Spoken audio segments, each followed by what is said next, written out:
Hi guys, তোমরা সবাই কেমন আছো? আশা করি ভালো আছো। আমিও খুব ভালো আছি। তো আমার নতুন আরও একটা ভিডিওতে তোমাদের অনেক অনেক স্বাগত। তো সকাল থেকে দেখো আমি কি রান্না করছি। গেঁড়া রান্না করছি।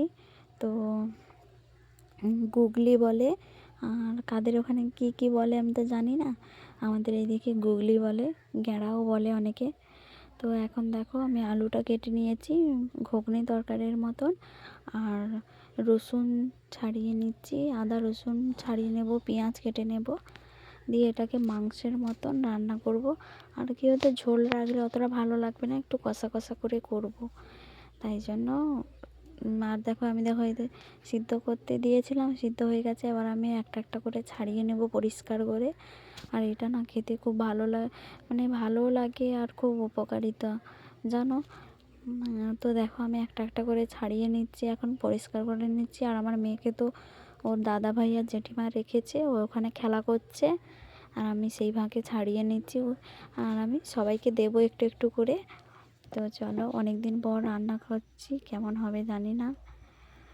তো এই দেখো ওগুলো ছাড়িয়ে নিয়েছি, ভালো করে ভেজে নিয়েছি, হলুদ লবণ মাখিয়ে ভালো করে ভেজে নিয়েছি। তারপরে এই যে রান্নাটা করছি, পেঁয়াজ প্রথমে দিয়ে দিলাম, তারপরে আদা রসুন দিয়ে আর হলুদ লঙ্কা জলে গুলিয়ে ভালো করে মিক্সড করে দেব।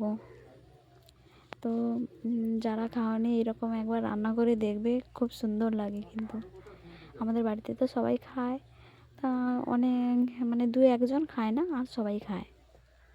তো এখন দেখো আমি ভালো করে কষিয়ে নিচ্ছি, ওগুলো দিয়ে দেবো, দিয়ে ভালো করে ঢাকা দিয়ে যত সময় না আলুটা সিদ্ধ হয়ে আসছে তত সময় আমি কষিয়ে নেব। দেখো আমি ঢাকা দিয়ে অনেক সময় কিন্তু সিদ্ধ করে নিয়েছি, তখন আমি ক্যামেরাটা অফ করেছিলাম। তো তারপরে তো জল টল দিয়ে ভালো করে ফুটিয়ে নিয়েছি।